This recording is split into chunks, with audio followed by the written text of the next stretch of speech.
تو حضرت والد صاحب رحمۃ اللہ علیہ اس زمانے میں جو مجلسیں حضرت شیخ الہند کی ہوتی تھیں اس کی بہت سی باتیں بیان فرمایا کرتے تھے. تو ان میں ایک مرتبہ فرمایا کہ جب مالٹا سے واپس تشریف لے آئے اور دارالعلوم دیوبند میں اسی درخت کے نیچے مجلس فرما رہے تھے, تو اس وقت ایک بات فرمائی کہ ہم نے مالٹا کی تنہائیوں میں, مالٹا کی قید کی تنہائیوں میں بہت غور کرنے کے بعد یہ پتہ چلا کہ مسلمانوں کے زوال کے دو اسباب ہیں. اب آپ اندازہ فرمائیے, شیخ الہند ہیں, ساری زندگی قرآن و حدیث پڑھانے میں گزری ہے اور اللہ تعالیٰ کے راستے میں انہوں نے قربانیاں دی ہیں اور کتنی مشقتیں اٹھائی ہیں, کتنا وقت گزارا ہے اور سرد و گرم چکھے ہیں, ہر طرح کے حالات کا مشاہدہ کیا ہے. اس کے بعد فرما رہے ہیں کہ ہم نے مالٹا کی قید کی تنہائی میں غور کیا تو مسلمانوں کے زوال کے دو سبب نظر آئے. ایک سبب یہ کہ لوگوں نے, ہماری امت نے قرآن کریم کو پیچھے چھوڑ دیا, قرآن کریم کو چھوڑ دیا.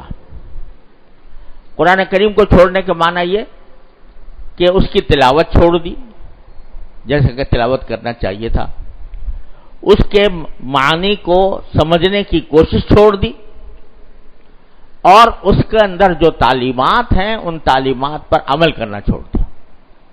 یہ معنی ہے تین قرآن کو چھوڑنے کے. تو سب سے پہلی سیڑھی ہوتی ہے قرآن کریم کے سلسلے میں, سب سے پہلی سیڑھی وہ قرآن کریم کی تلاوت ہے کہ تلاوت آدمی کرے. اگرچہ اصل مقصود تو یہ ہے کہ قرآن کریم میں جو تعلیمات ہیں ان پر عمل کیا جائے, لیکن اس کی پہلی سیڑھی یہ ہے, یہ اللہ تعالیٰ نے ایسا نسخہ شفا بھیجا ہے کہ اس کی صرف تلاوت بھی بذات خود ایک عظیم سعادت ہے. اور حدیث میں فرمایا گیا کہ قرآن کریم کی تلاوت کے دوران ہر حرف کے اوپر 10 نیکیاں ملتی. اور آپ نے تشریح فرمائی رسول کریم صلی اللہ علیہ وسلم نے کہ میں یہ نہیں کہتا کہ الف لام میم ایک حرف ہے, بلکہ صرف الف لام میم اگر پڑھا تو الف الگ حرف ہے, لام الگ حرف ہے, میم الگ حرف ہے, تو 30 نیکیاں صرف الف لام میم کی تلاوت کرنے سے حاصل ہو جاتی ہیں. اللہ تعالیٰ نے یہ نسخہ شفا ایسا دیا, جو کوئی اگر ہے تو نسخہ ہماری ہدایت کا, لیکن طبیب کا نسخہ ایسا ہوتا ہے کہ وہ اس کام کے لیے ہوتا ہے کہ بھئی اس کو دیکھا کر دوا لو اور دوا استعمال کرو. اس نسخے کو اگر پڑھتے رہو صرف, اس کے پڑھنے سے کوئی فائدہ نہیں. لیکن یہ نسخہ شفا ایسا ہے کہ اس کے اوپر عمل کرنا, اس کے معنی کو سمجھنا, یہ تو اپنی جگہ ہے ہی مقصود, لیکن اس کے ساتھ اس کی تلاوت بتاتے خود مقصود ہے. اور یہ مسلمانوں کے معاشرے کا یہ ایک امتیاز رہا ہے کہ کوئی مسلمان ایسا نہیں تھا جو روزانہ قرآن کریم کی کچھ تلاوت کیے بغیر سارا دن گزار دے. عام طور سے فجر کے بعد گھر گھر سے قرآن کریم کی تلاوت کی آوازیں آیا کرتی تھیں. تو یہ ایک معاشرے کا ایک بہت بڑا امتیاز تھا, ایک نشان تھا. مسلمانوں کی بستی میں جائے آدمی تو پتہ چلتا تھا کہ یہاں کا ہر فرد قرآن کریم کی نعمتوں سے بہریاب ہے. تو حضرت فرماتے ہیں کہ یہ چھوڑ دیا لوگوں نے. اب یہ روزانہ کی تلاوت, کچھ نہ کچھ تلاوت, یہ بہت سے لوگوں نے, بلکہ اگر کہہ دو کہ اکثریت, مسلمانوں کی اکثریت نے چھوڑ دیا. اور چھوڑنے سے کی ایک وجہ یہ بھی ہے کہ پڑھنا سیکھا ہی نہیں کہ کس طرح قرآن کریم پڑھا جاتا ہے. بڑے بڑے وزیر بن گئے, امیر بن گئے, حکمران بن گئے, قرآن کریم سیدھا صحیح طریقے سے پڑھنا آتا ہی نہیں, تو تلاوت کیا کریں گے وہ. اور یہ ایک بہت بڑی غلط فہمی پھیلا دی گئی کہ بھئی قرآن تو اس لیے ہے کہ اس کے معنی سمجھے اور اس کے اوپر عمل کرے، تو پڑھنے سے کیا فائدہ؟ لیکن جیسا میں نے عرض کیا کہ رسول کریم سرور عالم صلی اللہ علیہ وسلم نے یہ فرمایا، جو شخص جس کو تلاوت کی عادت نہیں یا تلاوت اس سے نہیں کی جاتی تو وہ عمل کیا کرے گا آگے جا کر؟ یہ تو پہلی سیڑھی ہے قرآن کریم کی طرف جانے کے لیے۔ تو حضرت والا نے، حضرت شیخ الہند اندر رحمۃ اللہ علیہ نے، اللہ تعالیٰ ان کے درجات بلند فرمائے، انہوں نے فرمایا کہ یہ قرآن کو چھوڑنا، تلاوت کو چھوڑنا، اس کے فہم کو اور سمجھ کو چھوڑنا اور اس پر عمل کو چھوڑنا، یہ ایک بنیادی سبب ہے مسلمانوں کے زوال اور انحطاط کا۔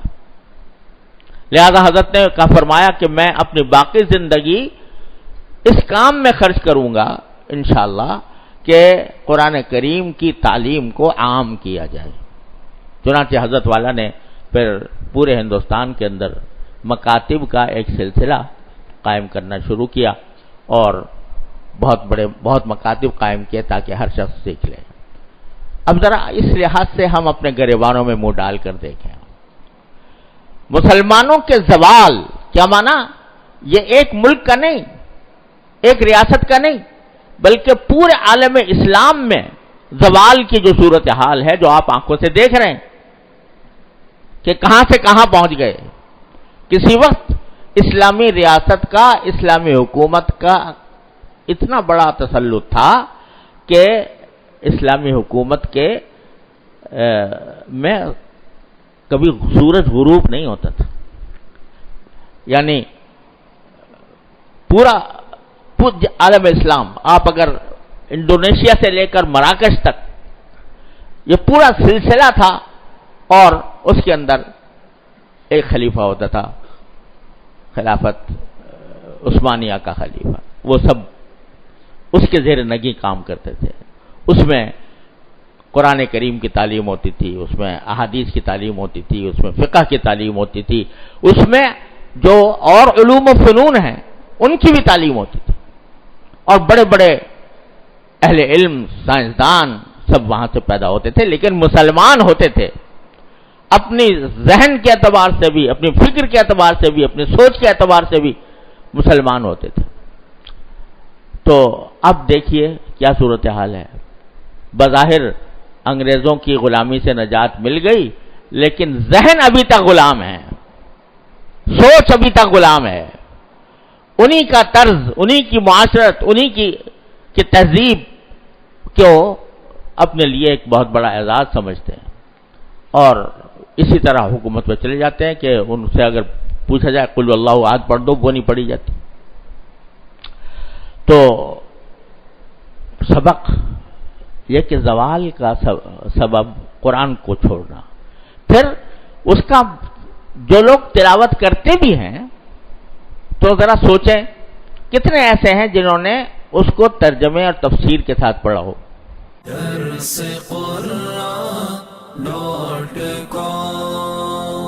www.darsequran.com